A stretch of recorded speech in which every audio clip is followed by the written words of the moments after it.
reward.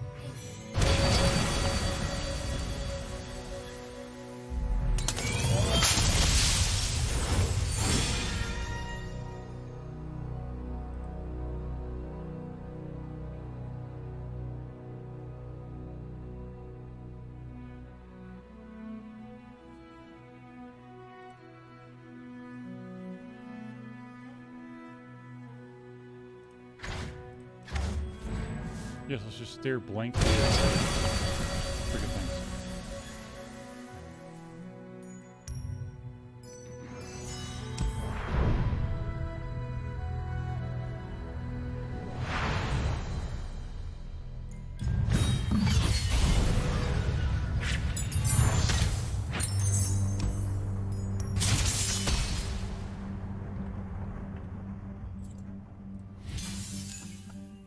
Look at this shit.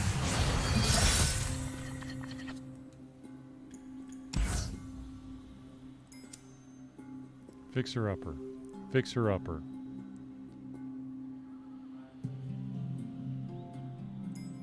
Yeah. Let's do that.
The journey is difficult.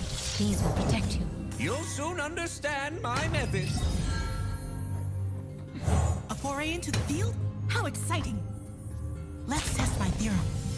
This isn't part of the training.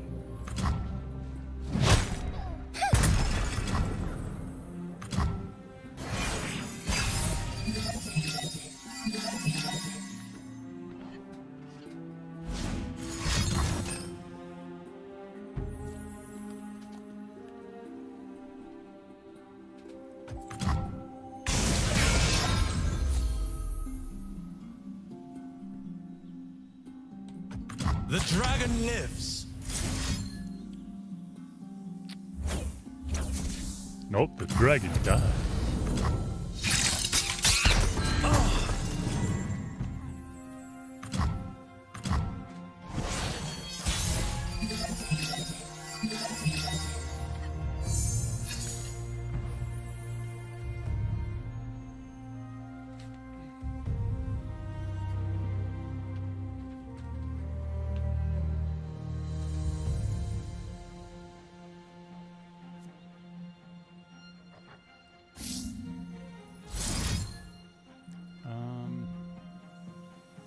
Go this way.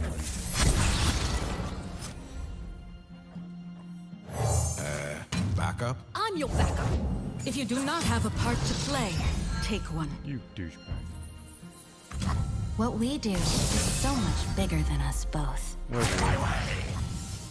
This is my only chance. You got it. Be back soon. See the world through new eyes.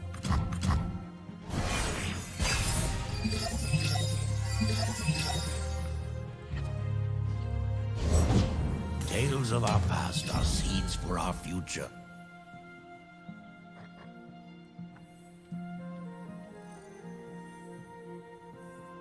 We fight for those who cannot.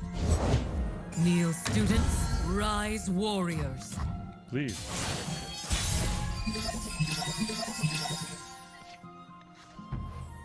Charge! Kinku, hold fast.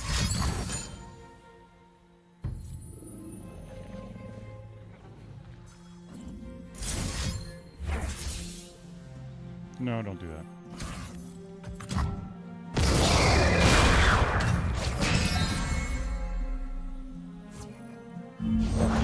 Traditions are lost if not passed on. Tilt over Enforcer on the scene. What do these yordle I see? Be brave. No, I need. Eat this! No, not that one. This one. Freeze! Defy and resist. Rise.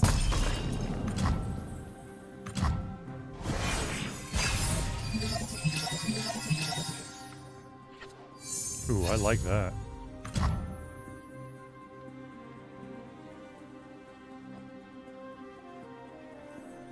Piltover's fine.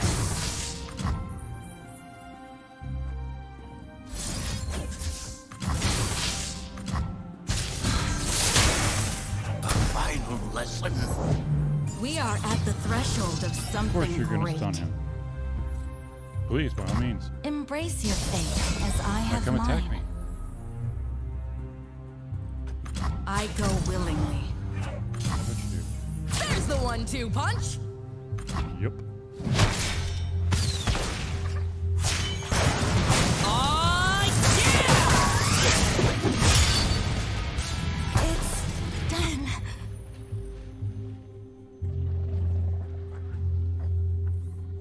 How can I help?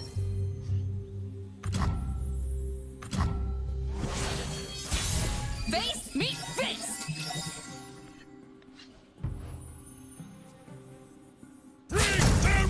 Eat this! Have fun. Enjoy yourself. You son of a bitch.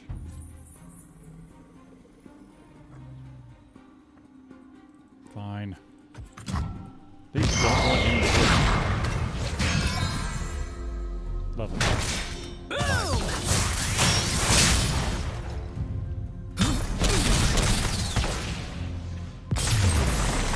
I still win. That stands for victory. Yes, it did.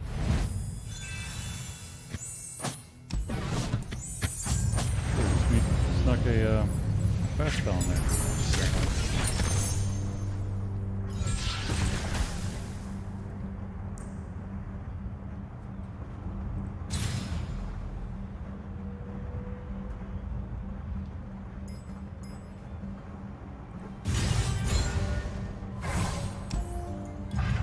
Your gold.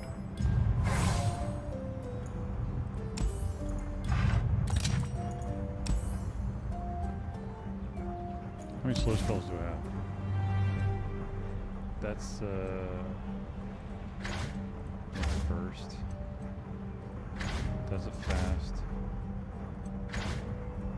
Focus. That's a fast.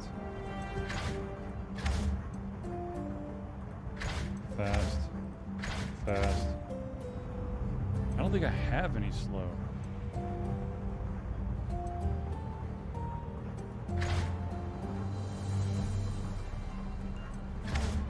But you know what? I'm gonna find some slow spells.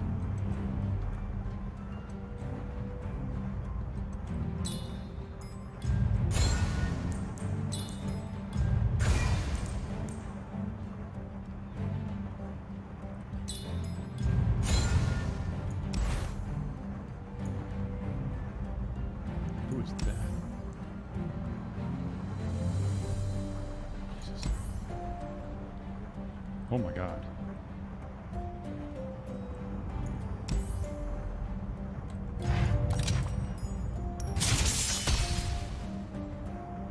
This could go bad really, really fast.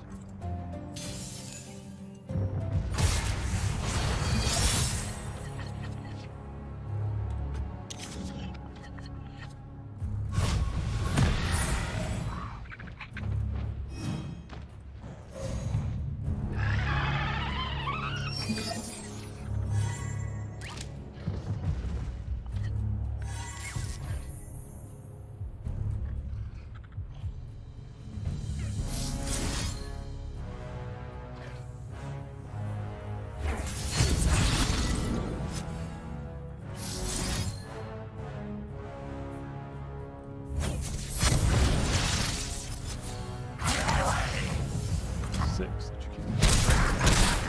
There you go.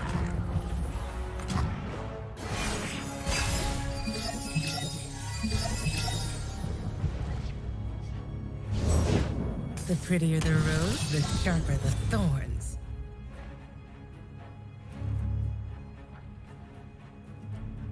What is it?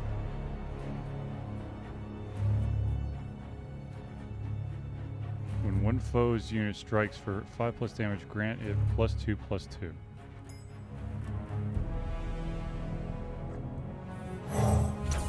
You're covered.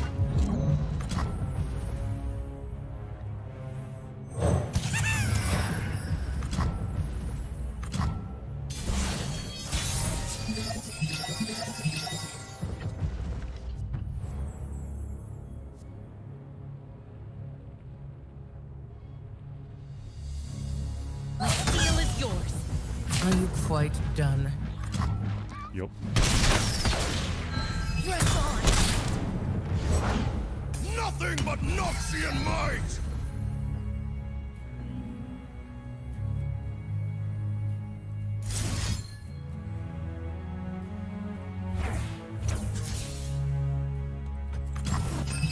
Double trouble, baby.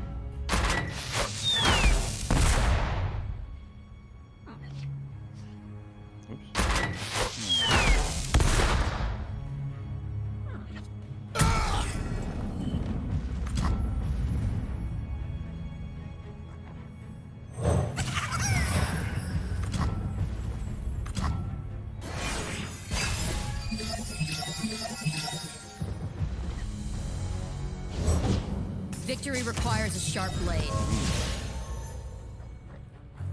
For king and country!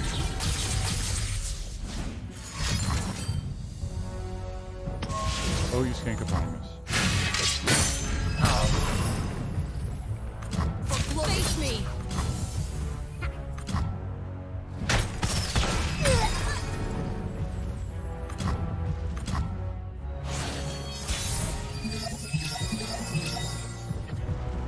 But here's the fun thing. We do what is right!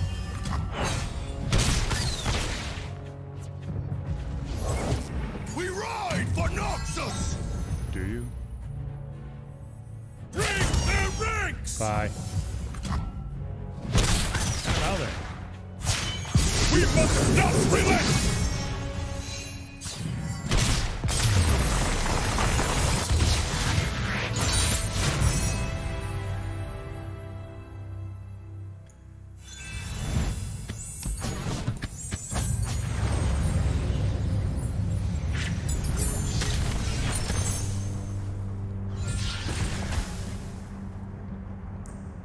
Oh, buddy, yes.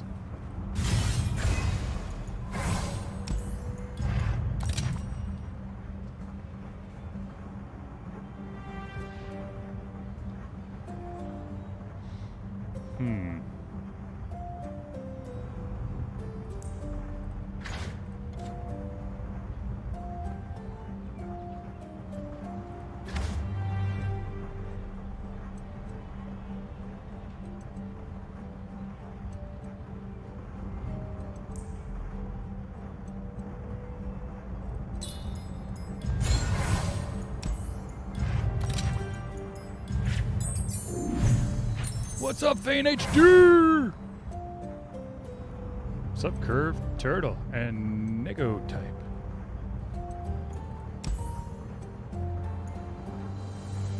Deal 3 to all players' damage units. Jesus. That's gonna suck.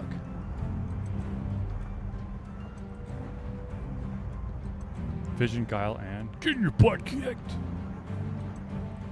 Show them their place. I gotta kill Swain really, really super fast.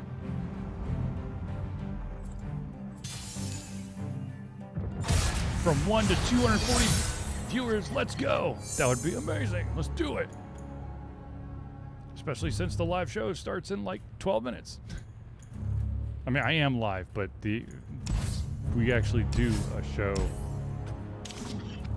Woo! Thank you, Havoc, or NZD, or whomever is out there, you amazing bastards. You're all amazing. Holy crap. Let's kick some ass and take some names, shall we? Let's... I don't want to get rid of...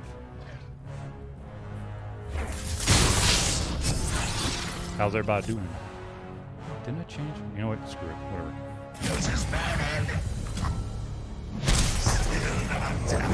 For Trying to the get rid of Empire!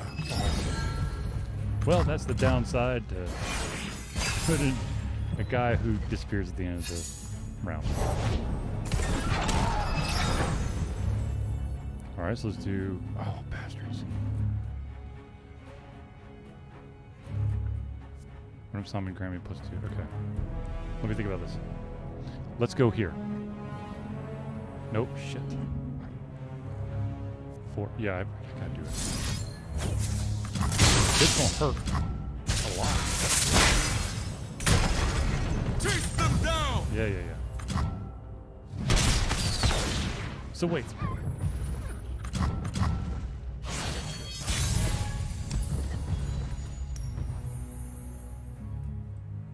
Thank you.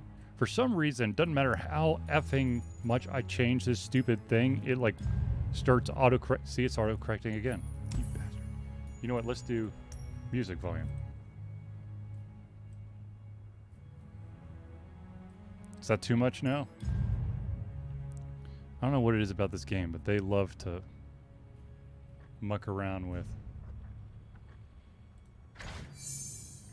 Yeah. I really want to wait. When does Swain come out? Next turn. Okay, so not putting him out yet. What do you mean I don't have it? Oh, whoops. Wrong guy.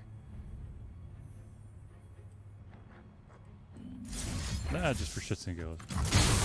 Let's spank this motherfucker. I mean, language. No, I don't care. Alright, the question is 1-7. Damn. That's a bitch. These tools are more than mere trinkets.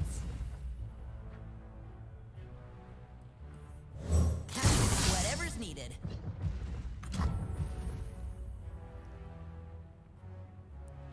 Okay, he could kill him, but I would hit him for 1.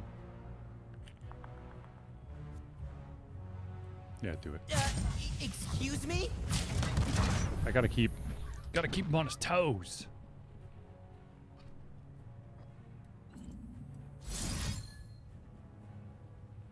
Do I try to will him down? Yeah, I'm gonna will him down. I mean, it makes sense in my brain.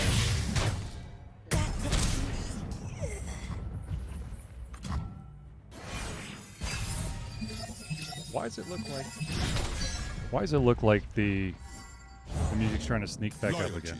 I'm looking at the readouts. Hello, Swain.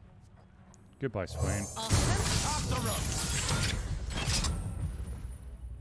Thanks for your donation.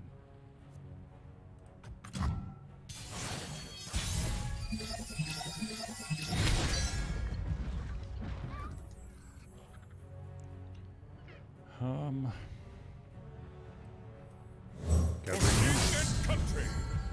Master your demons. Yeah, master your demons. Reach their ranks! That's 1.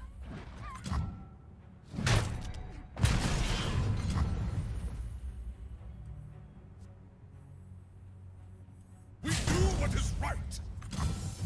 How tedious. If I was a smart person, I'd do that too. Oops. Sorry, Swain. Did you actually want to continue to play the game? No. I will not falter!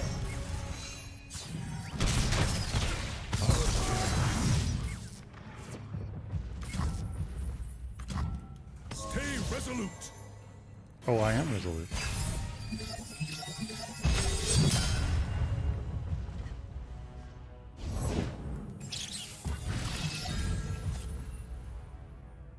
Guess what? Demacia! Game over. I'm gonna make. All right. Damn, I'm impressed I was able to do that fast. All right. Ladies and gentlemen, I gotta, once all this comes out, I need to swap over and get my co-host on. Well, hot damn. Create a fleeting copy of me in hand. Of what? What's the Grand General's counter plan? Ooh. Yeah. Like that. Alright. Grand General's counter plan. Ooh. God. Holy crap. What we got? Yaseo fragments. Even better. Because I need to unlock him too. Alright, 1 second here. Oh my gosh, this new chat system. And he's not here.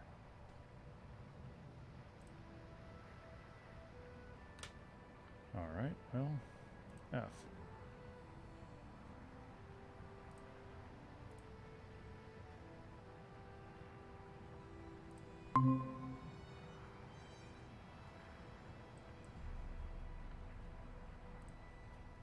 And of course, since it's a different freaking chat again.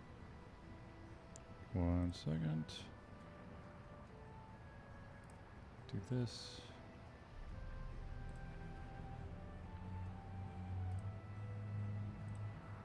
And that one. And then we'll full screen this. And we're going to transition. No,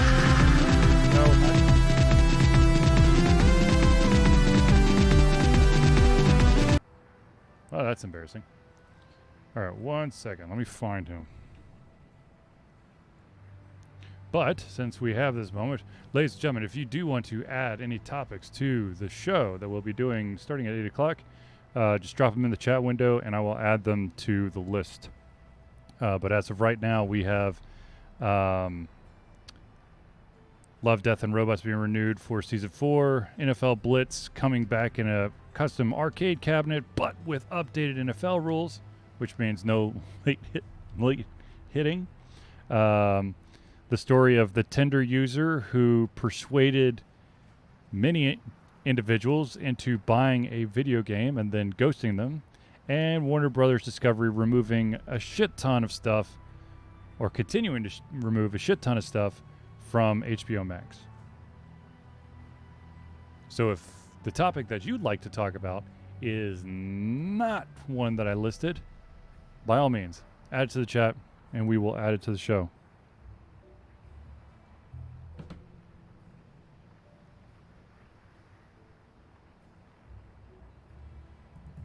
But on this, let's see here.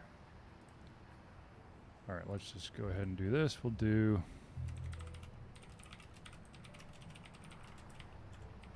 just going to give you the short topics here.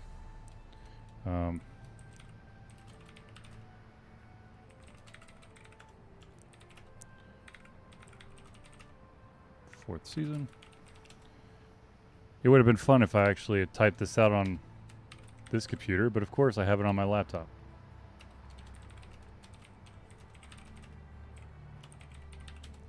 And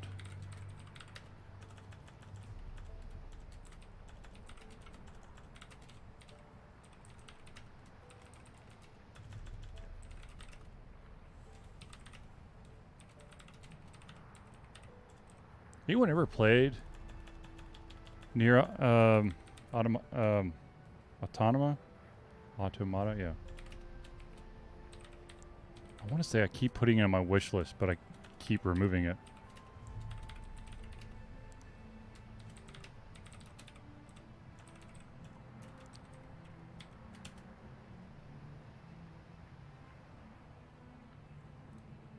So we can find this bastard.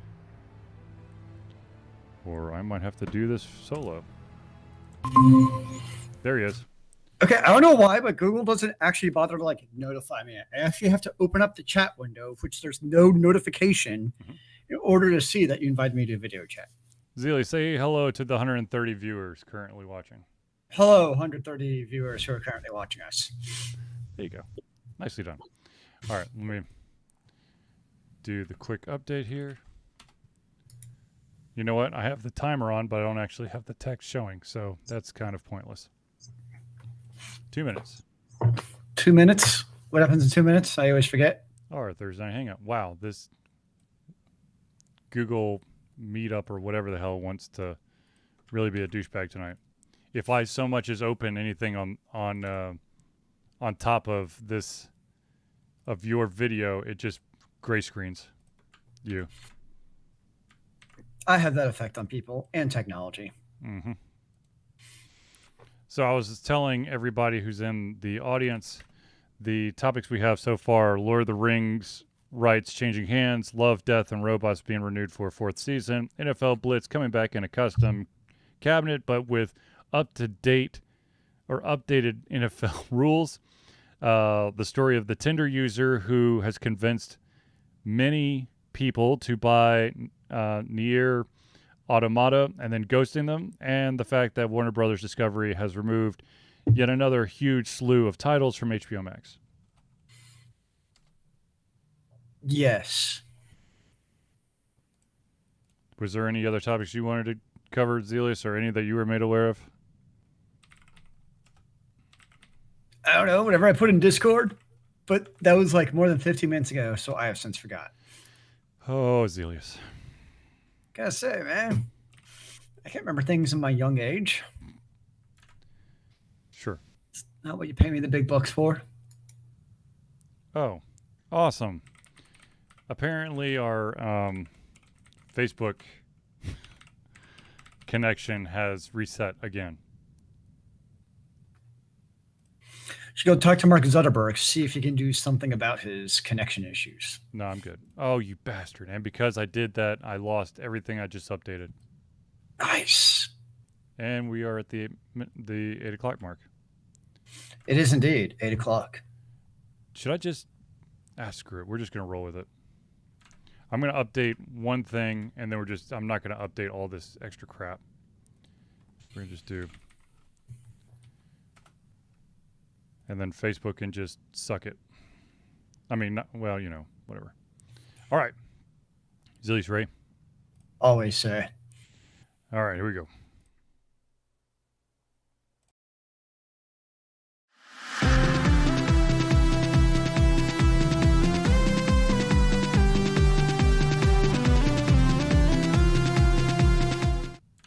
Hello, ladies and gentlemen, and welcome to another Digital Confusion Thursday Night Hangout. Hello, good sir. How's it going on what I think is Thursday, or so I'm told? I've been told it is Thursday as well. Ladies and gentlemen, I, of course, am your host, Charlie, and I'm joined once again by the Pliffer Cumner himself, Zelius. It's good to see you through the tubes, sir. Indubitably. Ladies and gentlemen, this is the Thursday Night Hangout. This is a weekly live show where we try our best to cover the topics most important to you while with you during the show. If you haven't submitted your topic, question, or opinion, have no fear. All you have to do is drop it in the chat and we will add it to the list of the show. If we unfortunately do run out of time, we will add it to the very beginning of the next week's show. Without further ado, let's jump into it. The first one, of course, has to deal with great news for me. I don't know, Zelius, have you ever watched Love, Death, and Robots? I have not. Netflix? I know that you're a big fan of it, though. Oh, it's phenomenal. It's basically a series of shorts that are written and directed by big name directors or authors. Some of the authors that they have are John Scalzi, which we actually talked about last week, which is kind of interesting. Neil Asher and Michael Swanwick. And then, of course, the directors, the executive producers, you have David Fincher, who's the director behind Zodiac 7 and Fight Club, just to name a few. And then, of course, the Deadpool director, Tim Miller. And then serving as a supervising director is Jennifer Yu Nelson, who, of course, she's got quite a few titles to her name because she's done a bunch of just stuff. But for me, the quick takeaway is she directed Kung Fu Panda 2 and 3, which I've watched a shit ton. Is that because that's your own personal treasure or because of your kids? I'll go with both. How about that? Both? Oh, all right, fair enough. Both? Okay, so anyways, I don't know if they've actually listed how many episodes this next one's going to have. The first one had like a shit ton of them. The second season had, I think, 9, and this one has 10, or maybe no, sorry. Second season was 8. This one was 9. I love all of them. They're so cool. Like some are live action, some are CG, some are more like artistic, and they're all, I don't know, just it's good. I mean, really good. Someday I will get around to watching it, but it's pretty far down in my anime list. Speaking of anime, has anyone seen the new Tekken Bloodlines that just dropped on Netflix? There's a Tekken Bloodlines new anime on Netflix? Yes, and I have to say, I mean, it looked cool until the end, and I was like, oh, okay. I hate when they're like, oh, we're going to do this cool thing. I'm like, okay, cool. And then it's like, I think it was like 7 episodes long, which first of all, it's 7, really weird number. 2, the ending, I'm just kind of like, okay, so wow, that's it, huh? Yes, Like, I watched the. like I accidentally binged all 7 in one day today. That's impressive. Thank you. Okay. So, so those are the 2 Netflix things I can think of off the top of my head. But since we're talking about Netflix, let's talk about Warner Brothers Discovery and their wonderful revolving, or I guess shutting of doors as they continue to remove titles. Instead of just canning them or shelving them before anyone could see them, they're now they're taking away 37 titles, including 25 of them that are animated from the HBO Max. I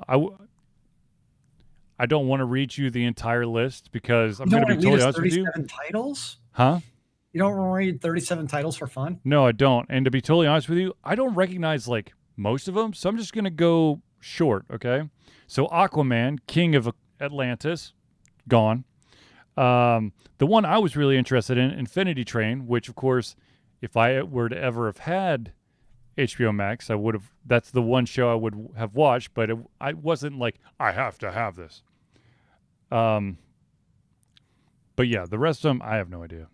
I mean, it's a revolving door of all of the streaming services. Basically, it's just content kind of comes and goes. Yeah, but not this kind of exodus.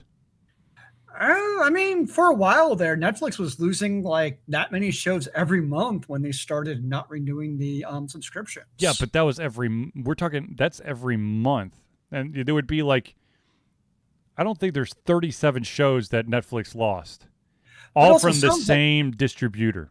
But also sounds like the titles aren't really that big of a deal anyways that they seem to have lost in the first place. Well, I'm going to be told, looking at these titles, I'm going to guess that a lot of it's kids stuff. I'm assuming. And now if you want kids shows, just get Disney Plus. Well, so when asked about it, well, first of all, Disney Plus, they keep rolling out amazing new stuff, so I can't complain. I have not watched. It's owned by Disney, so it's not going to go away. I have not watched the new She-Hulk, nor have I watched Obi-Wan, nor have I watched, I think the Groot one started too. There's just so much freaking content. The wife and I are watching Sandman. You guys haven't finished yet? I'm kind of surprised. Huh? I'm kind of surprised y'all haven't finished yet.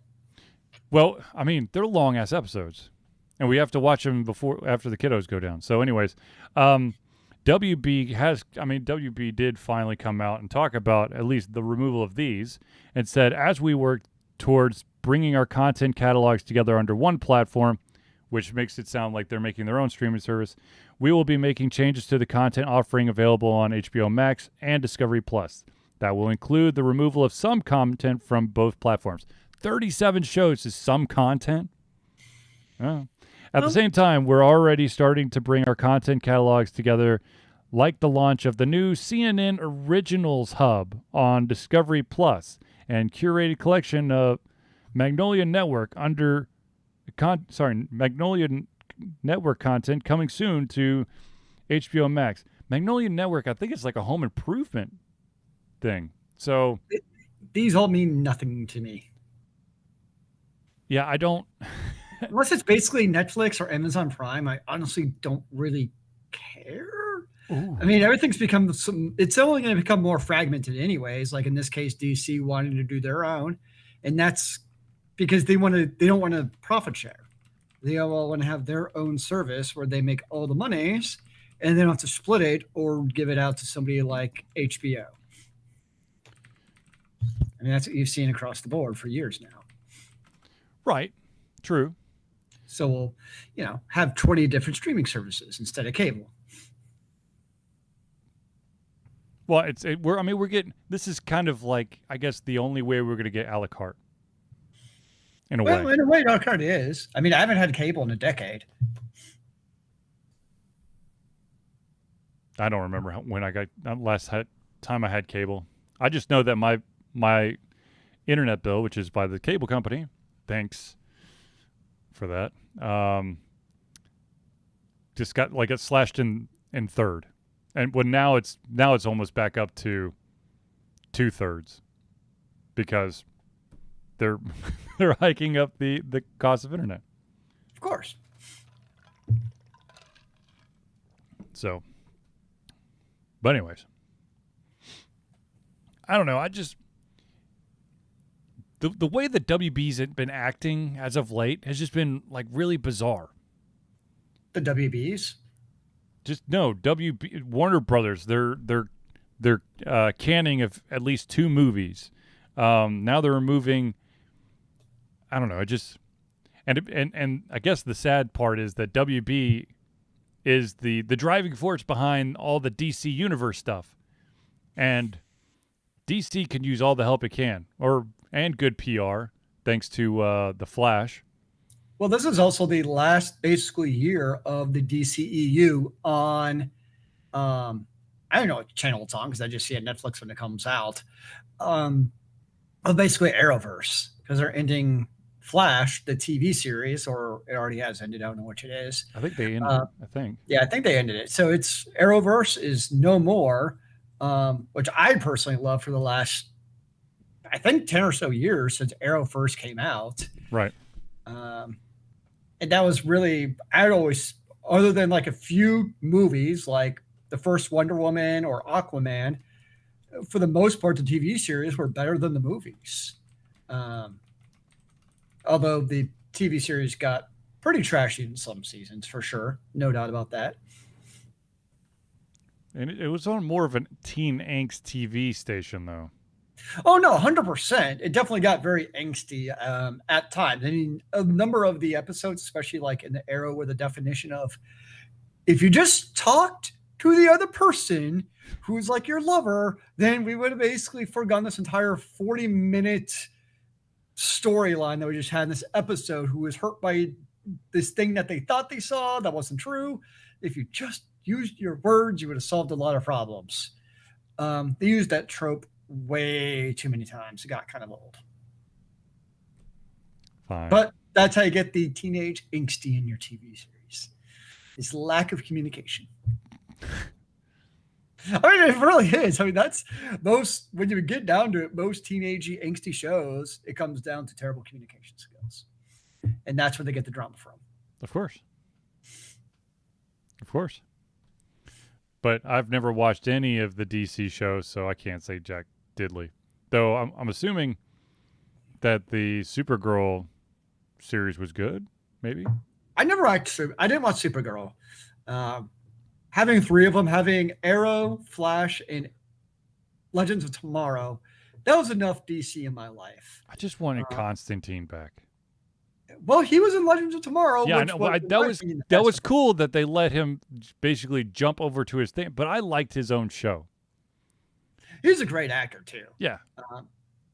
Yeah. So he did great in Legends of Tomorrow. He's a fun character. But he was definitely, as far as acting skills go, he was probably the best actor in the entire DCEU. As far as the TV shows go, he definitely was a great actor and brought a lot to this TV screen. Yeah. So, some actors just have that swagger and panache, and he definitely did as John Constantine.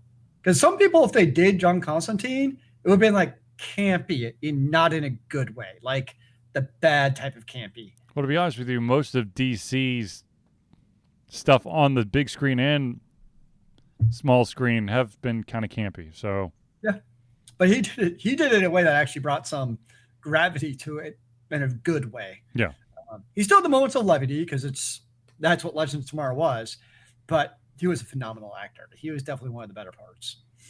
which, by the way, he's still with us. The way that Zelius is talking, it's like he's since passed, but well, yeah, John Constantine is somewhere in hell, probably. Let's be honest.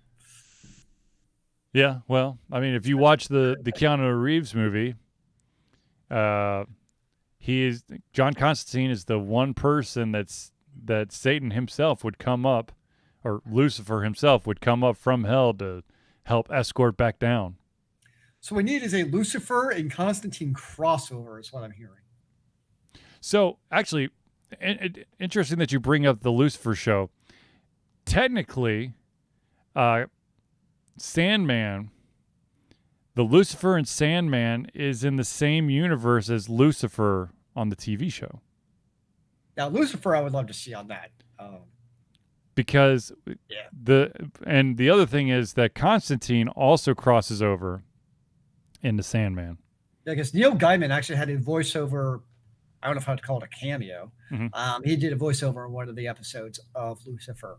So that was like Neil Gaiman's I mean, I knew it was amazing. Neil let's Gaiman. be honest. For real. He's amazing. I can't Yeah, wait everything for he his touches- other stuff. No, everything he touches is gold. I think you said it last week, where he's one of the few creative artists that can both write really phenomenal books and do great screenplays and do like the actual TV. You see a episode was written by him, you're like, sweet. And that just not many people can do that. Well, I mean, he also. I mean, could this have been early '90s or early 2000s? There was a BBC TV show called Neverwhere, which was a miniseries, phenomenal, loved it. He's the guy behind Coraline. He's the guy behind Stardust, which is a great movie as well. And he also wrote some episodes for Doctor Who. Yeah, and he's still got at least 2 more big projects coming out. The Anansi Brothers, which I think Amazon got a hold of, and then I want to say the Graveyard Book is at least in like the planning stages. And if you, ladies and gentlemen, if you have any time, I highly recommend that you actually look up the story behind the Graveyard Book. I think it's called Graveyard Book. Because he actually wrote it at different parts of his life. Yeah, he has a book, The Graveyard Book. Yeah, I know he's got a book. The movie is, I think it's a movie, or maybe it's a series. I don't know. No, I think it's a movie. He wrote that book was written over a long ass time because he didn't feel that he was at the right place in his life in order to have enough experience to correctly write that portion of the book. Yeah, basically the Graveyard Book is the story of a boy whose parents are killed and who is adopted by the occupants of a graveyard and raised by them. And it's a really good story. He's got a lot of books. Yes, he has a lot of books, and they're all phenomenal. Only read 2 of them. American Gods and something else that I'm having a blank on. I did the Norse Gods, American Gods, the Graveyard Book, the Anansi Brothers, and I'm sure some other ones as well. I'm sure there's a ton of people who are tuned in right now that are huge gaming fans as well.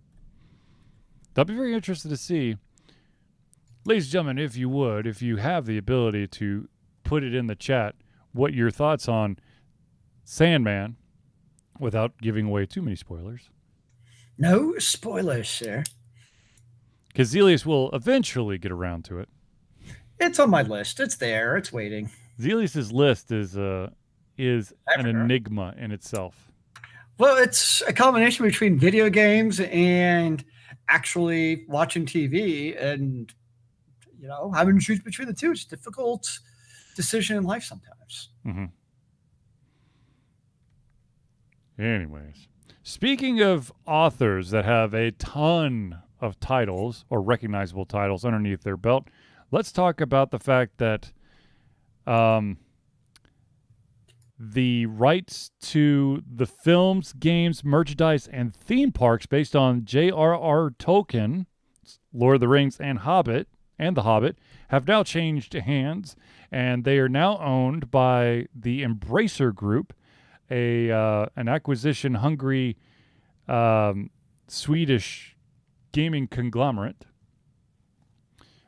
They've been snatching things up left and right. They've snatched up, as of late, limited run games, which is the publisher of physical editions of games. Tripwire Interactive, which is actually here in Atlanta, Georgia, by the way, just in case you wonder where we're broadcasting from. Tripwire Interactive, the developer behind the game series The Killing Floor. Singtrix, which is the company that creates vocal effects technology for karaoke and gaming. Tuxedo Labs, which is the developer of the game called Teardown.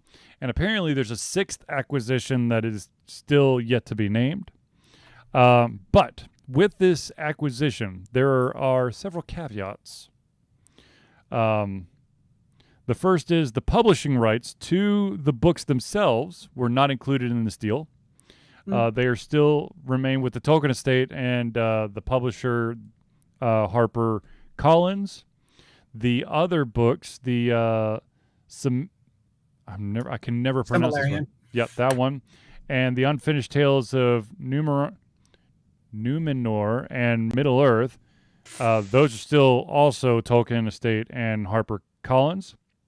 However, Embracer Group has come out and said that they own the matching rights to this thing, which basically means that they have the right to match any offer the owners may get from elsewhere. So if some other company comes in and goes, "Hey, I want to do something, some publishing of the Lord of the Rings, and here's $50 million." Embracer could be like, "We'll give you $51 million, and we get it." So what does that do for the TV rights? Because obviously you have Lord of the Rings coming out on Netflix. Aha. So TV rights are another exclusion. Okay. The rights to produce a TV series longer than 8 episodes was a deal that was made between the Tolkien estate back in the 1970s.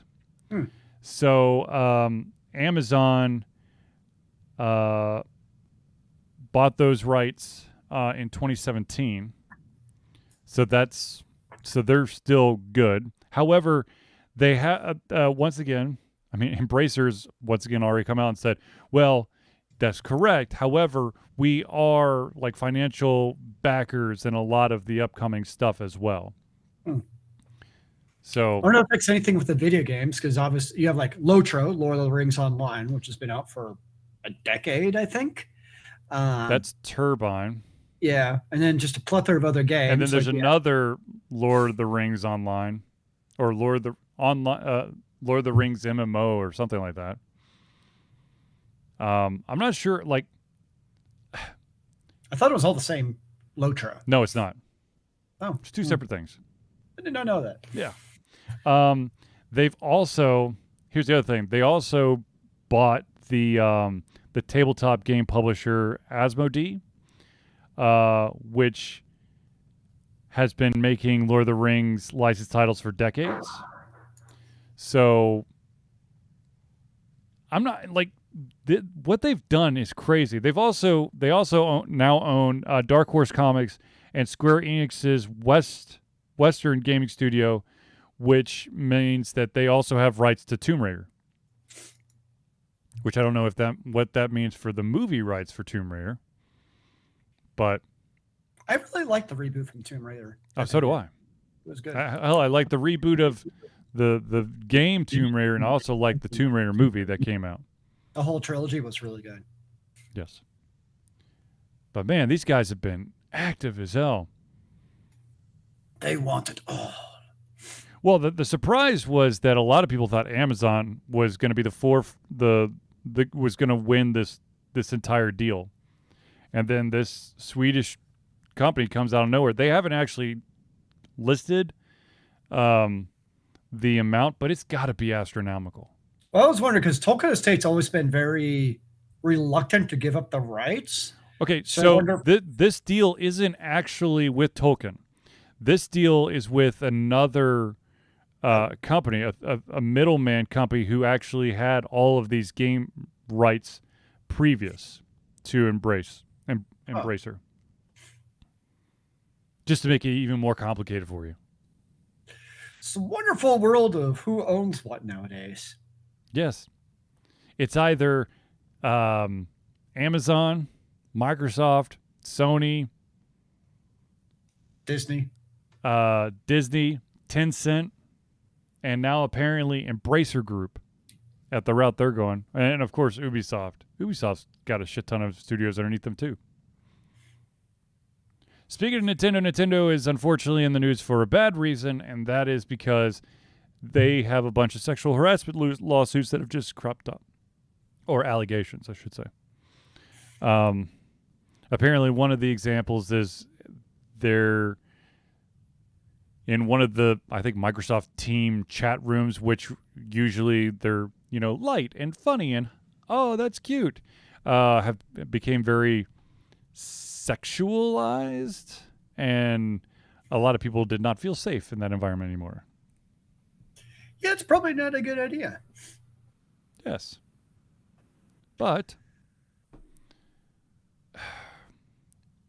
that brings us to the next story, which has nothing to do with video games, but I still have to bring it up, and that is that for those out there who may know of something called the NFL, there is a certain player who's been in the crosshairs since summer, and that individual's name is Deshaun Watson. And Deshaun Watson had 24 sexual misconduct suits, all with involving massage parlors. And of course, he settled almost every single one of them. A judge that was chosen by the NFL gave him a 6-game suspension. The NFL then appealed that to lengthen that extension, or that suspension, I should say. And it has finally come out with the results, and that is an 11-game suspension with a $5 million fine to be paid. Now, to be clear, that $5 million fine, just a little FYI, he had a signing bonus when he signed with the Cleveland Browns this summer of almost $45 million. So that $5 million fine is not going to hurt him. If you are a sexual predator, you should be kicked the fuck out of whatever place you are.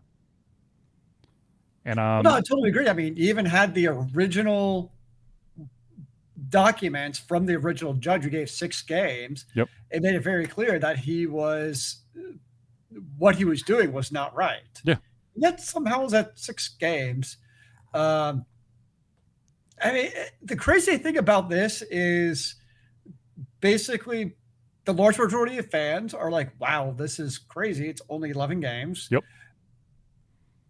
All the NFL really had to do was push for a year-long ban. And even if, let's just say, in arbitration, because that happens, it gets reduced to 11 or 12 games, the NFL could still be like, well, we tried. So at least from a PR perspective, like, the NFL totally screwed this up, in my opinion. Agreed. Because they could have easily just pushed for the year-long or indefinite, and if it got reduced, they can wash their hands of it, basically. But instead, by agreeing, because it was the agreement between the NFL and Deshaun Watson, now the NFL is basically saying, yeah, basically 24 suits is basically equals 11 games. So you're better off really sexually harassing 24 massage parlors than you are smoking weed. It was basically Or betting $150 on one game. Yeah, it's pretty damn crazy. And the thing that gets me too is the precedent of previous NFL players who weren't even found guilty, same kind of situation where their allegations of sexual misconduct would get like 6 or 4 games for like one allegation. Yeah. I think yet, the thought was that it was going to be the rumor early on was that it was going to be 3 games per allegation. Well, that was never going to happen. Yeah, I know that was never going to happen. That would have been 2 carry your 1, 72 games. That was, I mean, the season is 17 games long now, but still. But you know what? To be honest with you, I'd be totally down for 72 game suspension. Yeah, I mean, it's the situation where, like, I mean, I think we all know where any job you're in, unless you're the CEO of EA, you would be fired tomorrow for anything like this happening, and probably go to jail for that matter. No, not CEO of EA, CEO of Activision. Sorry, Activision. Yes, we would all be fired for that, and rightfully so. By the way, I mean, obviously, creating an unwelcome and unsafe workplace. You think about it, like you have all these video game companies who have allegations of sexual misconduct, and they're all coming out and be like, we're doing X, Y, and Z to try to mitigate and resolve these issues. Whereas the NFL is basically like, they want to just sweep it under the rug. Yep. I think we all acknowledge. And you have certain teams in the NFL, like the Commanders, who are known to have a CEO of the team who creates a unsafe workplace, and yet he's still in the job and nothing happens to him. I mean, the NFL, and really more sports leagues for that matter, are the very definition of if you have the money, because you're an owner, and if you have the talent, you'll stay in the league. I mean, if this was a, person on the fringes of making the team, he would have been cut tomorrow. Let's also point out that well, this wasn't actually a suspension, but to show societal issues and making a statement, another individual who never sexually assaulted anyone has been out of the NFL basically permanently because he took a knee. And you got this guy who wants a happy ending with every massage. And he still says, I did nothing wrong. Yeah. He's like, I paid them extra. No, that's not how it works. Apology is the definition of, I'm sorry that they felt that way, but I still did nothing wrong. No, it's not that he did anything wrong. I'm Deshaun Watson. Yeah. I'm famous. I'm the man. I do what I want, and people should understand that. Well, you also know, I mean, the reality is if 24 people came forward with allegations, there were more than that. Like, that's just plain statistics. Yeah. Where whatever you have, that's only a fraction of what really happened. Yeah. Speaking of the wonderful Activision CEO, Bobby Kotick, he has also gone back on record and said he still has no idea what anyone's talking about when it comes to the sexual misconducts that are happening within his own company. Great. Awesome. One thing I do really hope, so I don't know if you saw at the preseason game with the Browns, is the fans were all chanting, "You sick fuck." I love it. And that was like at a preseason game with like a random team who really doesn't care about the Browns. So I'm really hoping some of the games, like against, like for instance, like the Steelers, who really hate the Browns. Yeah, well, and also with Big Ben now being retired. Well, Big Ben wasn't exactly a saint himself. No, that's what I'm saying. If they were screaming "you sick fuck" while with Big Ben on the sideline, you're like, "Oh, kettle black, my friend, kettle black." That's fair. Yeah. So I hope he gets the treatment of. because I guess kind of the analogy I would kind of make in a way was obviously the other big hope profile you had a couple years ago was Mike Vick, who went to jail for dogfighting. I would say the difference, in my opinion, would be is Mike Vick also, in the end, he admitted full culpability, and he also went to jail. Well, he went to jail, and he also showed remorse. Yeah, I know. It was very obvious, like, wow, I really screwed up, and what I did was wrong. And he's become a activist in terms of like basically I screwed up. And he admitted that he did wrong, stupid, dumb things, which everybody knows he did. But he also showed remorse in recidivism. The opposite of recidivism, actually, is he, paid his due for that. Whereas Watson still shows zero remorse for what he actually did. I do want to point out, just in case you were wondering, in the state of Georgia, a single sexual assault case, if you're found guilty in the court, includes a prison term between 1 to 20 years. So, 24, and it's an 11-game fine or 11-game suspension of $5 million fine. Yep. It's the good old story of, you have the money and resources to get your way out of situations that the rest of us would not be able to get out of. Look at what happened with Ray Rice. Remember with Ray Rice, and we're talking 7-8 years ago, I'm guessing off the top of my head, where the allegations of him pushing his girlfriend. Punching.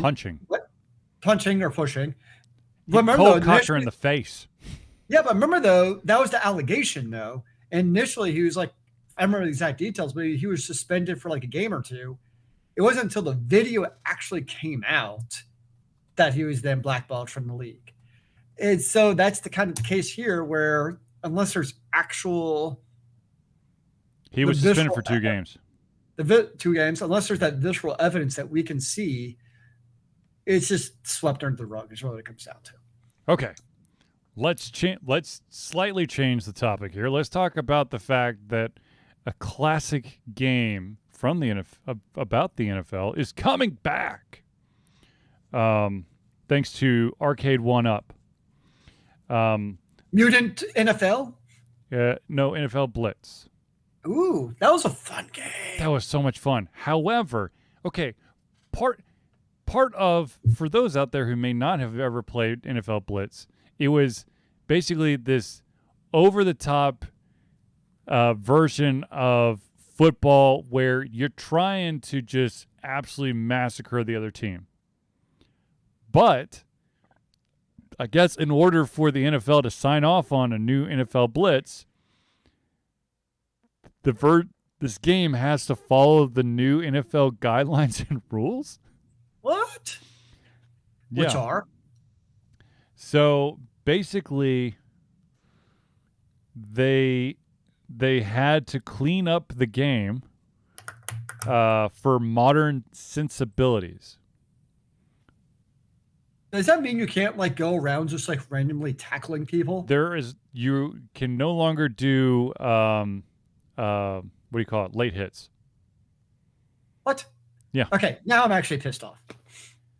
I mean, I'm going to be totally honest with you. When I played NFL Blitz, what did I do? I took my heaviest dude, I ran around the offensive line, waited for the quarterback to hike the ball, and I beat the crap out of him. I mean, that was the fun part of that game is because you usually, it was a great hot seat game with your friends, and you talk shit to them, and after the play, you go around tackling each other because that was like the fun of the game. It was obviously a far-fetched caricature of the game itself. It's kind of like, if you think about like NBA Jam, right? Half the fun of NBA Jam is pushing the other players. Yeah, shoving them out of the way. Yeah, that's like what you do. Obviously, in a real NBA game, you're not doing that. But same thing in NFL. At least, obviously, nowadays, you're not doing late hits where you're going around taking each other's heads off.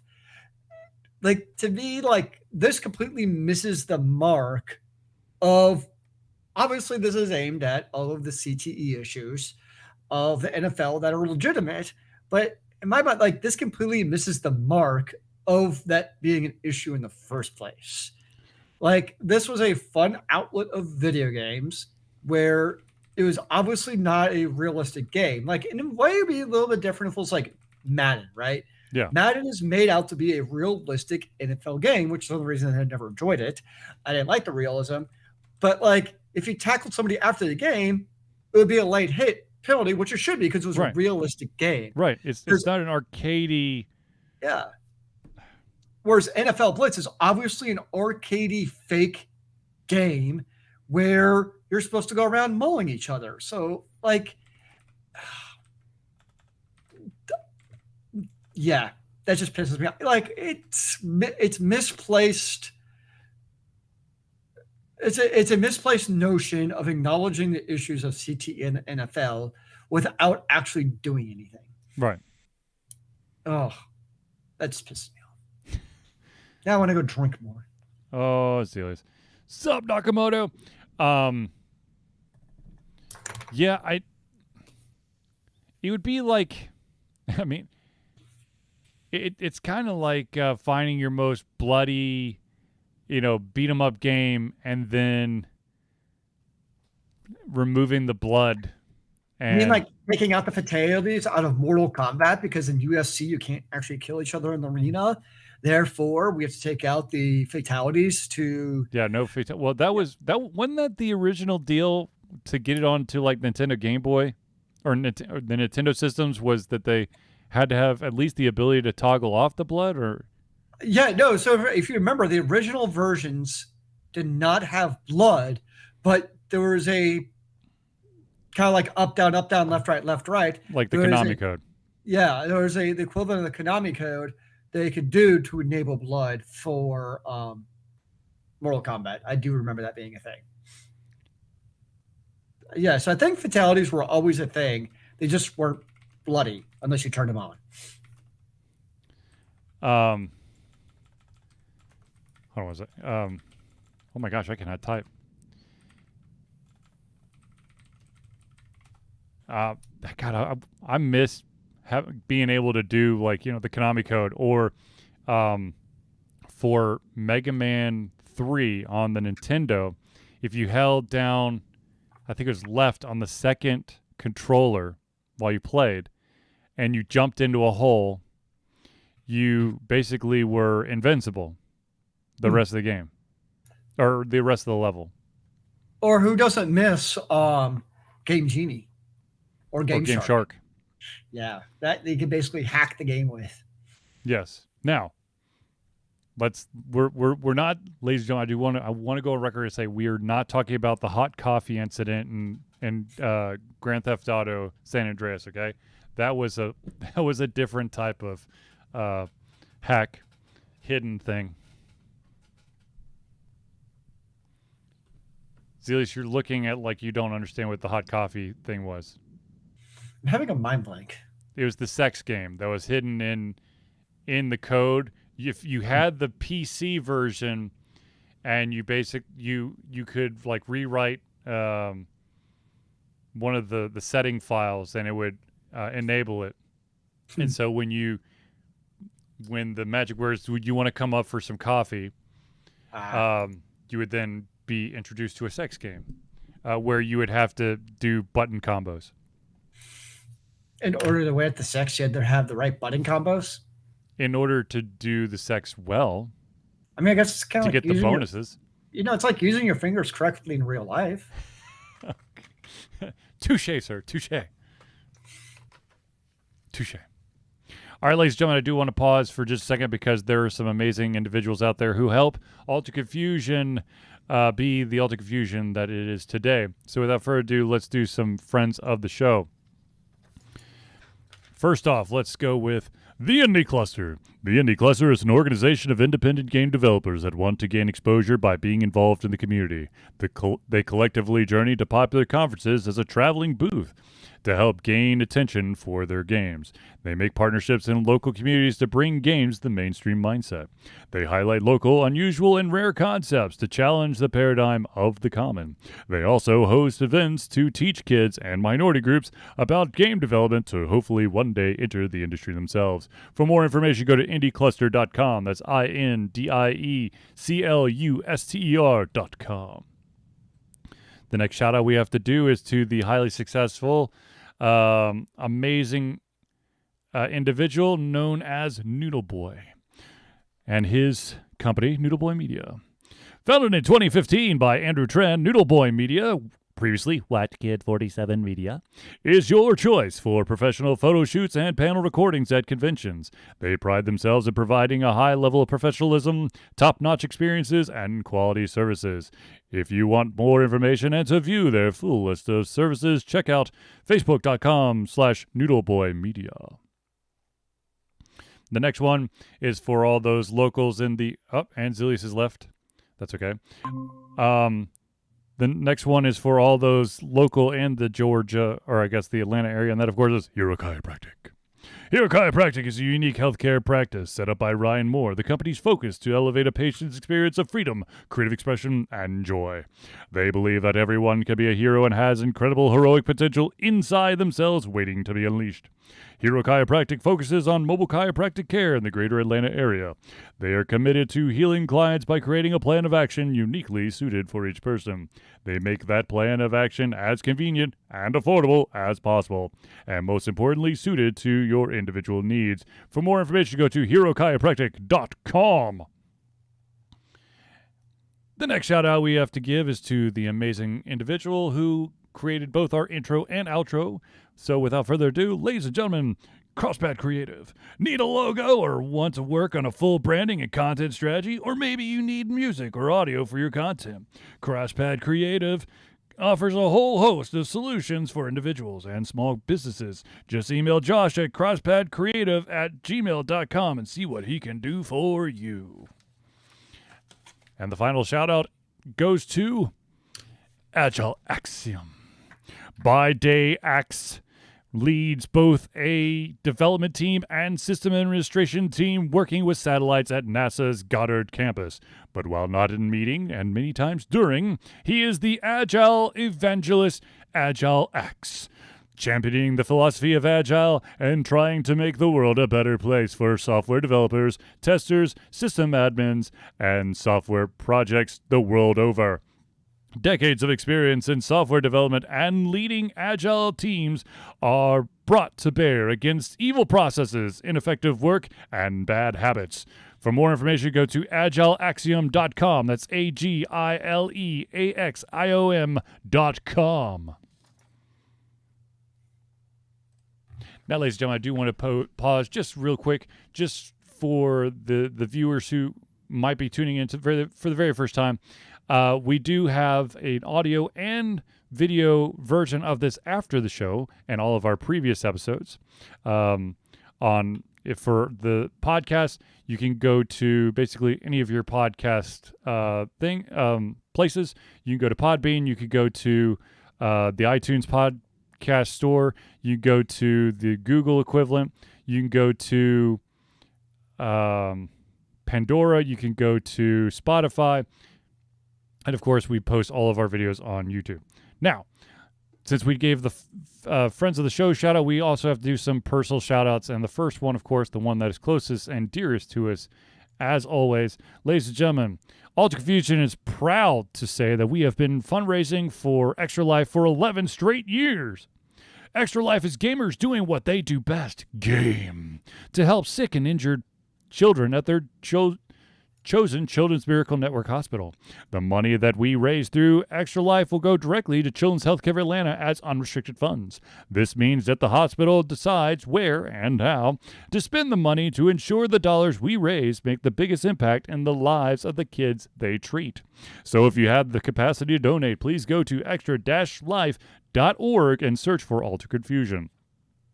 And speaking of Extra Life, thank you to the anonymous donor who donated $80 today because it was in the month of August.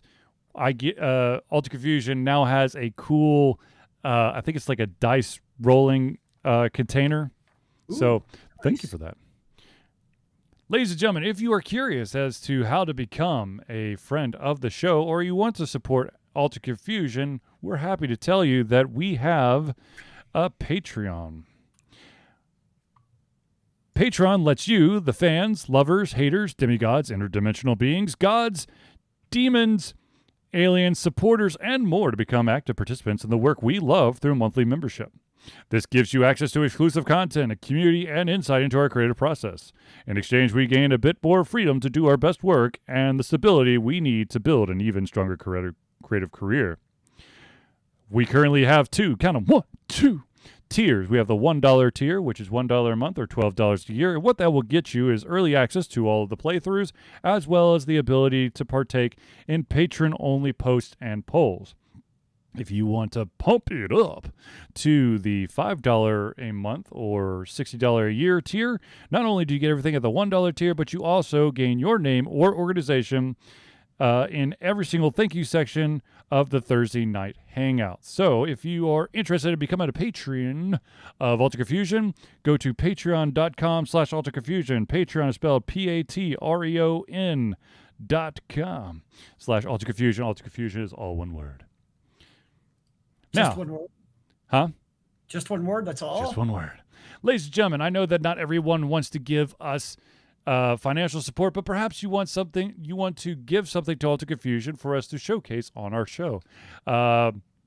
Many people have done it in the past, and I highly recommend that you do it as well if you have something that you would like for us to showcase.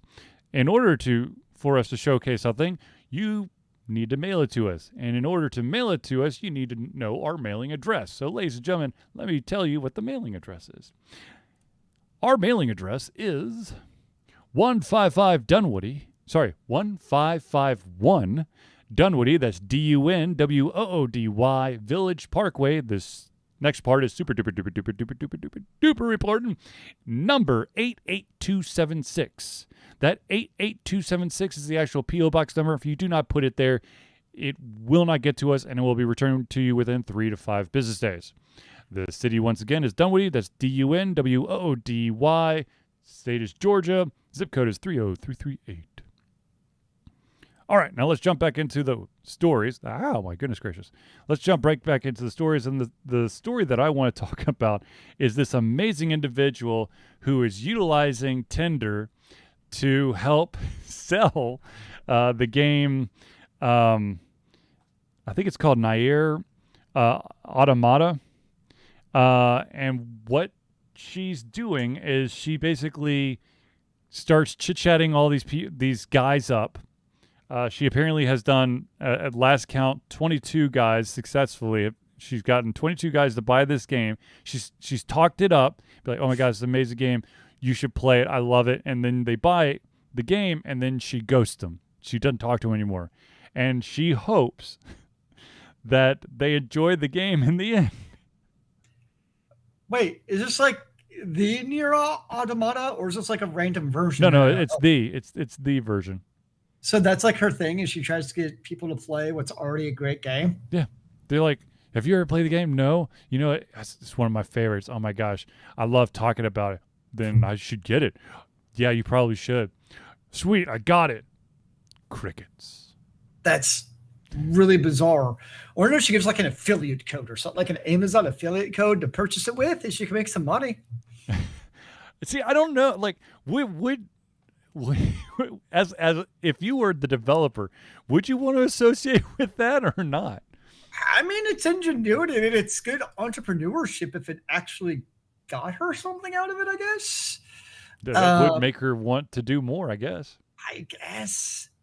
I've not heard that. I've never come across that. I guess I've not encountered this person on, Tinder and whatnot, because I've definitely never had a lady try to sell me on playing a video game. I said brilliant, to be honest with you. I mean, I don't know there's worse things that someone could get you to buy and then ghost you, I guess. Such as? You buy into one of those like pyramid scheme stuff, or those basically all those tchotchkes at the kiosks in the mall Yeah, I've never that had your an girlfriend MLM will investor. love. Yes. I will fully admit I got caught on one of those many years ago. I did have a Cutco lady come over once as a favor to a friend. Yep, never doing that again. My mom still has all her Cutco knives. Nice. One of a longtime friend was a Cutco sales rep. So, yeah, No, like hard pressure sales just make me like want to say no even more. it's spooky. It's scary. I mean, they get very into their knives. I mean, they take it very seriously. They it's like the next coming of, I don't want to say Jesus, but basically It's some people have, Jesus guns babies. Some people have Jesus Cutco knives babies. well, it's more like Jesus. Yeah, I guess. Anyways, no, it's impressive. At least 22 at least 22 guys she suckered into doing that and then ghosted them all. That's But where the did they get this number impressive from? part. Like, did she self-report this, or was this like a guy's like support group? No, who, like, all she went on Twitter and basically said, "Hey guys, I can't stay silent on this anymore. I got to tell you this awesome thing I've been doing." Yeah. Yeah. So I do have an update on a story that we did a couple weeks ago, and that was the fact that the remake for KOTOR was indefinitely delayed because they lost the developer. Now, more information has come out about that, and apparently the developer, when they showcased a demo to Lucasfilm and Sony, that demo was received extremely poorly. And so they, of course, are no longer, and unfortunately, this was supposed to be released this year. Now, that being said, there's an update to the story. There is now a new developer attached to this remake. And they do have some, it's not a random game out there. I mean, it's not a random studio that hasn't done anything. The name of the studio that is now attached to it is called Saber Interactive. Saber Interactive's most recent release was Evil Dead the game, which, I mean, at least they got something out. I've heard that it's had mixed reviews. I haven't actually played the game. But with this studio being put on the project, they're now kind of aiming for, I believe, the 2025 window? Good Lord. Well, I mean, they basically have to scrap a lot of the stuff. If it was received so poorly with LucasArts and Sony, once again, I swear to God, if they touch the damn game mechanics, I'm going to punch someone. Well, that's unfortunate. This is why we can't have nice things. All I want are my good remakes. Good remakes. I just want to play the same games over and over for the next 10 to 20 years. And it's just better and better graphics every 20 years. Is that too much to ask? Look, okay. I'm usually scared of remakes in general. However, having played Final Fantasy VII Remake, which was phenomenal because not only, I mean, they didn't just like remake the entire game. They're doing it in 3 sections. It's going to be a trilogy. They really, like, not only did they update the graphics, but they also really fleshed out the story and added a bunch of stuff, which was amazing. And then, of course, I'm still waiting for the Alan Wake remake, and the Dead Space remake. Damn it, I'm waiting for a lot of remakes. With Dead Space, leave the fucking lights off. That's all I have to say. Leave them In off. your house, too. Huh? in your house. Well, yes. If I'm playing a spooky, scary game, all the lights are out. If you've ever seen me stream a spooky game, all the lights are out. I want the full scary experience.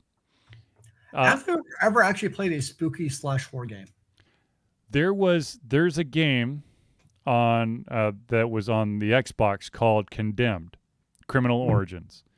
That game scared me so bad. I'm in a 1-bedroom apartment in Orlando back then. I turned on every single fucking light when I went into a room because I was afraid someone was going to bust out of the wall with like a piece of rebar and concrete on the end and bash my head in. That's how scared I got. That would have been a great night for an actual criminal to try to break into your house. I don't know how I'd handle that. Like, I don't know, is this person real or fake? I can't figure it out. I'm going to have to kill you. I'm sorry. Sucks to be you. Nah, but I'm excited for the Dead Space remake as long as they keep the lights off. The Alan Wake. Actually, no, it's not an Alan Wake remake. I think it's the next Alan Wake. I think, right? Yeah, it's a sequel, which apparently their script is about I don't know, 7 phone books thick now, so it may never come out. But sounds like too much reading for me. Yes, well, thankfully it's all spoken. I can listen well. Yes, same here. All right, so Zelius, you said that you've been trying to decide if you want to Netflix it or you want to game it. So what gaming are you doing? I've got really back into Guild Wars 2 for some reason. Well, let me rephrase that. I've beat the first third of Mass Effect 1. Yep. So now I'm taking a break from that for a bit. You wait, but don't you want more Mako in your life? I'm sorry. I just had to stop. Like, okay, I'm done with the Mako for now. I can't do any more of this. I can only take so many planets of running around. The only thing that actually gets me through Mass Effect and the Mako is every planet I'm on, I have to pull up the map to know where the resources are. Yeah. Because there's no way in bloody hell am I just randomly driving around a planet to figure out where am I supposed to go. So I definitely have my 2 monitors where like one screen is my maps, so I know exactly where I'm going with the Mako. Yeah, it's still terrible, but honestly, it's maybe not as bad as I remember. Maybe it's, keyboard and mouse master race versus the controller. It's still terrible, but yes, life goes on.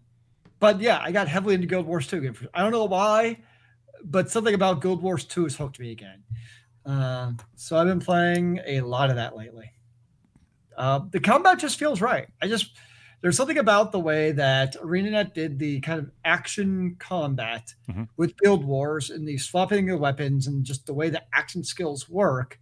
I also like the way they do the questing zones to me just clicks in my brain because you basically have like the hearts, you got the little points of interest, you have the vistas, and it's such an easy and straightforward way of kind of being a completionist without being like absurd completion. It's like a good example, like take Final Fantasy 14, where inside of each zone, there's so many like inane and pointless quests, like the very definition of like fetch and retrieve or go kill 10 hogs, right? Yep. Stuff I just don't care about, so I'm not going to complete all that. Whereas it feels like being a completionist in the zone that you're questing in with Guild Wars 2 just kind of makes a logical progression of flow for the way I play video games. So for me, it's like a perfect kind of treadmill as far as that MMO style goes. Right. And I just like the combat. The combat just feels good to me. Another MMO I tried out, I mean, this is over a year ago, was Blessed Unleash. Is that still up? It's still technically up, yes. Technically, yes. And the combats are somewhat alike in that they're kind of action style. And there was always like the actual sequence of combos and stuff in Blessed always felt good to me, actually, but there's still something about the combat that felt off to me. And I never could quite put my finger on it. until I was watching a video actually earlier today of Blessed Unleashed. I realized what it was. It's like when I play video games, I play them, especially against like unknown mobs to feel powerful, right? Where I just want to smash faces. And in Guild Wars 2, you pretty much smash faces with unnamed mobs. I mean, you see some veteran mobs or like, the bosses, obviously those are harder. That's the way it's meant to be. But like 90% of the mobs you're facing, you just click a few buttons and they're dead. That's what I want. Whereas I realized with Blush Unleash, like they become bullet sponges. If you ever played like FPS, like first person shooters, where you just have to like shoot the same mob over and over and it gets pointless. That's how I ended up feeling in Blessed Unleash, where like a lot of the enemies were kind of that bullet sponge of combos. So it just kind of lost that feeling of how I wanted to feel in my MMOs. I basically feeling like I could smash your face in easily. Just to not have that same feeling with the enemy mobs in Blessed. And plus, it was a dead game. As far as the population, that didn't help. So speaking of population, just to give you a heads up, in August of 2021, the average number of players that were concurrently online was 40,000 players. For which game? For Blessed Unleash. So apparently so I didn't know this. So apparently there's also Blessed Online, which I guess is for the mobile, but the mobile has been canned. They've stopped it. Oh, they did? Okay. Yep. So they can't, but there's a new AAA version apparently being released or developed for Blessed that's going to be released on all basically devices simultaneously. It's the first in AAA, but it gets better. Apparently they're going to have top of the, like, easy to access blockchain, and NFTs readily available for the players to get in this new Blessed game. By the way, hell no, this game is still active, sort of, and currently there are 442 people playing. Blessed? Yeah. Wow. I wonder what it is for Guild Wars actually. Well, so Guild Wars 2 is tricky though because it's from ArenaNet. It's their own launcher, but they're also for their 10-year anniversary, they're releasing a Steam client. Really? Yep. So it will now. The trick is in most MMOs are this way, where if you have like a Guild Wars 2 ArenaNet launcher or character account, whatever you want to call it, that's not cross-compatible with the Steam launcher. So like I can't take my character from ArenaNet and bring that over to the Steam version and log in with the same account, basically. Okay, so as of this past month, July, on a daily basis, 636,000 players log into Guild Wars 2 a day. That sounds actually pretty damn healthy to me. Yeah. And now it'll only go up with Steam, you would think. Yeah. And so, I mean, Final Fantasy 14 is the same exact way, where I can't, like, if I wanted to play it on Steam, I'd have to purchase all the content all over again. And it's obviously because, like in this case, Square Enix and ArenaNet, if they're using their own launcher, they get 100% of that sweet income. Whereas if we do it with their Steam takes 30% off the top. So I get why they do it, because they want 100% of their cut, but it'd still be nice. But you still have cross-platform play, meaning like if you're a Steam player and a PC player, you'll still be on the same servers and all that shit. So it's not like they're dividing the base. It's actually been a topic of conversation like Final Fantasy 14 because they just did Endwalker. And so it's like Yoshi, he's the lead developer who basically saved Final Fantasy 14 and quite possibly Square Enix. Will he do another MMO? Mm-hmm. And it's kind of like you look at the longevity of World of Warcraft, for instance. And then you look at what a clusterfuck that RuneScape 2, I don't even know what they actually called it was, where now they have like 2 tracks of RuneScape. They've got the original and 2. So it's almost like, the big MMOs have kind of figured out, like, instead of, releasing, let's just say World of Warcraft 2 or Final Fantasy 14 Part 2, whatever we're going to call it. It's easier. I don't know if easier is the right word. More profitable, maybe is a better term, to just continue to iterate and improve on the current MMO because you already have such a strong user base where you're taking a massive chance by trying to release a second version of that MMO. I.e. Evercrack. Yeah. No, some work, What like was obviously Guild Wars 2 What worked. is the actual name of it? EverQuest. EverQuest, thank you. I was like, I know I've called it Evercrack forever. So what the hell was the real name? So for those who don't, when Mr. Charlie and I were in college, we started in 2001. Evercrack was like at its height of cocaine addiction. Where people were making thousands of dollars on eBay because they were selling digital weapons via eBay for real money. But the other thing you saw was, I don't know about you, Mr. Charlie, but I remember like in the dorms, people would literally not leave their dorms for days on end, literally playing EverQuest the entire time. It was no exaggeration. No. Where they just, and that's where Evercrack got its nickname from, because it was one of the first to really perfect that carrot and that carrot approach, where you want that very next big shiny, and it perfected that at the time. And I remember people dropping out of college. Hell, they didn't drop out of college; just failed college because they didn't go to class because of EverQuest. That was definitely big. I remember I had a final. I bought a video game, Dungeon Siege. And I gave the disc because at the time it wasn't downloadable. You actually had physical disc in like 2002. I actually gave it to a friend of mine. Was like, hey, you cannot give me these discs until after my finals because I know if I have this disc, I will just play this stupid video game and not study for my finals. I still don't think I should study for my finals, but it seemed like a good idea at the time. I did. Wait. But yeah, I'm enjoying Guild Wars too. Study for finals? What? Yeah. Did you ever play Guild Wars 2? Huh? Did you ever play Guild Wars 2? Yeah. I played 1 and 2.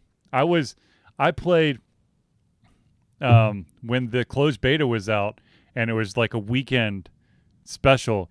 Dude, I played the entire time. Nice. Like I had my buddies were sleeping on my futon when they passed out from exhaustion so they could get a couple hours and jump back on. I mean, it's free to play. Yeah. Unfortunately, my current addiction is once again Legends of Runeterra. Oh, you got back into Legends of Runeterra? So I kind of did. I haven't done the PvP stuff yet. What I've been doing is they've got like this adventure mode where you get a character. They basically give you a starting deck, which is a very small amount of cards, and then as you progress through, it's kind of like a tower climb, where you have a certain number of enemies you're going to go to, but then after each enemy, there's a potential for a branch, and that branch is going to be random. Sometimes it's a marketplace, sometimes it's a special ability, something like that. And as you progress, the enemies also get like special abilities and stuff. So you really gotta, It's interesting. It sounds almost like like you've played those mobile games where it's like you're building your deck. It's not a traditional deck builder game. No, it's still deck building in the sense that you get cards that you then add to your deck. It's kind of like if you've ever played Slay the Spire, it's exactly like that.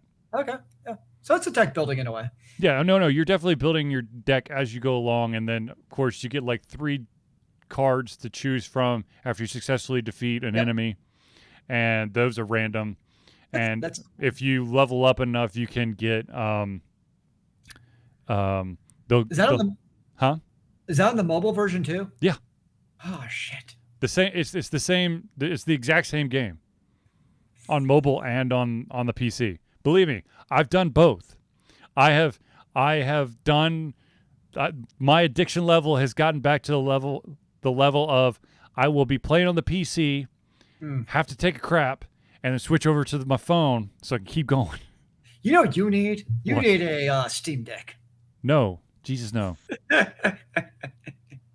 First of all, Riot Games, I don't think has anything on Steam. No, that's not true. Well, you can install Windows on it. That is true. I forgot about that. Yeah. No, I'm good. All right. Well, you know what I really want is I want the Riot MMO. Which one? The upcoming one? Yeah. Well, by upcoming, I'm thinking like 2028. But we'll see. Yeah. I just want the second season of Arcane. Well, can we do that? And so I did watch a video. Have you heard of a game called Ashes of Creation? No. So it's like the new big. So you know, there's always like an MMO killer, right? Like WoW killer. I guess now it's kind of Final Fantasy 14 killer, but there's always like the next big MMO, whatever, right? I thought it was the tower thing. I thought that was the next big thing. The thing that's from like the Genshin Impact people. Oh, could be. The one I know about is Ashes of Creation. Because the big thing is it's like basically it has everything in an MMO. It's a fighting game and a shooter and a role-playing game. All wrapped into one. Yeah. It always kind of scares me though when like newer MMOs try to do everything because they end up not doing anything well.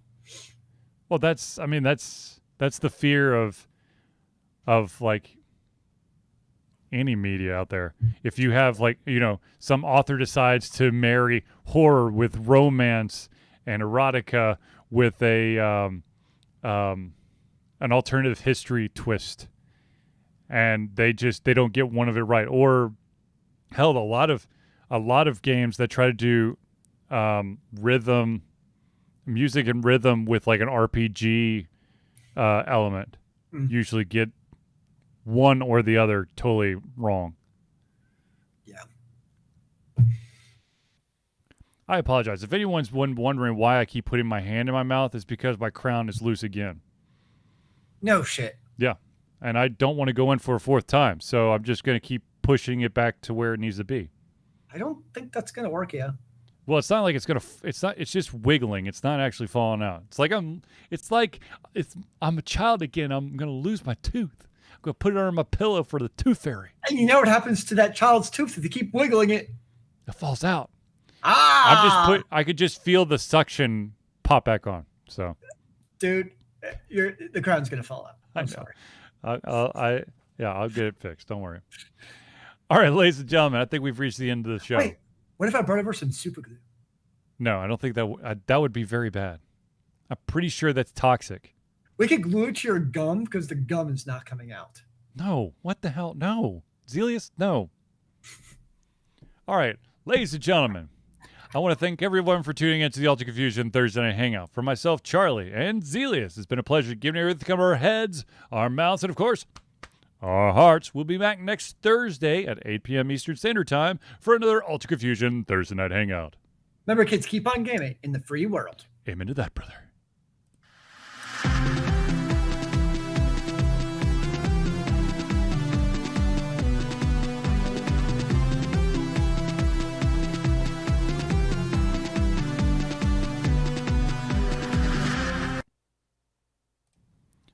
I do want to give a quick shout out to Fane HD for bringing a rating party that originally was 293 people over to our channel. And thank you for everyone who stuck around for the entire show. I hope you enjoyed it. Tell your friends. I know a lot of you guys came over to watch me play Legends of Runeterra before the show, because that's what I was doing. And I did complete another quest, so I unlocked a bunch of other stuff too. Nice. Yes. Now you can. This is a great example of you can either take the quick route and buy the coins to unlock all the characters, or you could just keep playing to get the wild shards. And once you have enough wild shards, you can unlock a character, and then that character requires a certain number of shards to get a star rating, and then another number of shards to get that higher star rating. I have not spent a dime. Thank you very much. Blizzard has released their season pass information about Diablo 4. For fuck's sakes, dude. Just Meaning, yes, there's a season pass. Yeah, nickel and dimey, sure. Yeah. That's going to make me feel fine. Yeah. That too. They love their FOMOing. Anyways. All right, ladies and gentlemen, I'm going to end the stream. Because I need to talk to Zelius offline. But I play a lot of Legends of Runeterra. I sometimes sprinkle in a couple games here and there that might be different. I've been trying a new game called Chorus, but I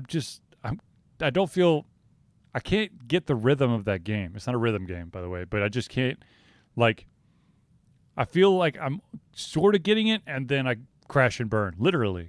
So we'll see. But anyways, thank you for tuning in, guys. Once again, thanks to FanHD for bringing all the people over.